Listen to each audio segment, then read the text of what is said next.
I just don't agree with the player. I respect Matthews, and I know that Belichick coached his father in Cleveland, but I have my doubts about him being a good 3-4 linebacker. I think he'd be great in a 4-3, format, but as far as a 3-4 guy, he's not the guy I would look at. I have Clint Sintum, linebacker out of Virginia, as a pick for the Patriots. He comes from Virginia. Al Groh coaches there right now, so Belichick knows him. He's familiar with him. He would trust his evaluation of him. But Sintum is a proven linebacker that can get to the passer. He plays in a 3-4 in Virginia, and over the past 2 years, he has 19 sacks. So we already know that he can get to the quarterback. Matthews, while he did rush the passer, he didn't do it consistently, and his numbers show it. I don't know if that's an issue of how well he can do it, or if it's just because that from moving him around over the course of his game, he didn't get the chances to rush the passer as he would. But if you want to go by numbers, it's hard to ignore Sinton's numbers over Matthews. Right, well, I think also you have to consider that he played with Maliuga, who was used to blitz a lot, and even Cushing off the outside was used to blitz a lot. But Sinton, as good a player as he is and as good as his numbers were, I think he's going to fall even maybe to the mid-second round. That's where I have him going. So I don't see the Patriots taking a guy like that high at 23rd overall.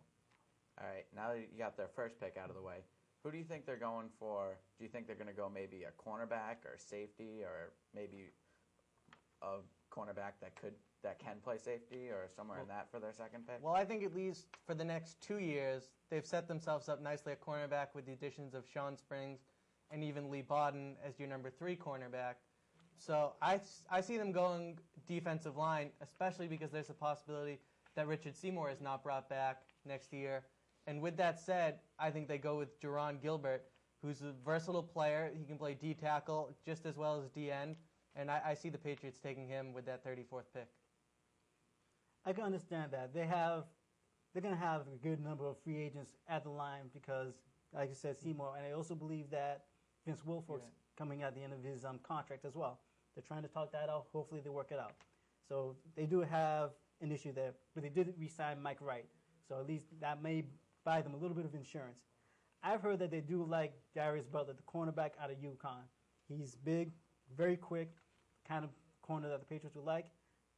Do I agree with it? Not quite, just because of the fact that they drafted Terrence Wheatley and Jonathan Wilhite last year. So you got 2 young guys that they are going to develop, and they're going to be learning from Sean Springs and Bodden, as you said. So I think the corner situation is very good. I don't rule out them drafting a running back because I think they might have run out of patience with Lawrence Maroney. He's done. He really is.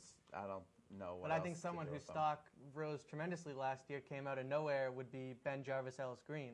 Ben Jarvis Green Ellis. Too long of a name to remember.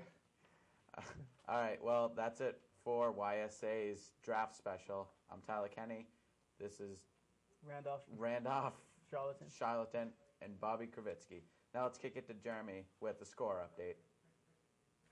All right, thank you very much, Tyler. Interesting draft special there.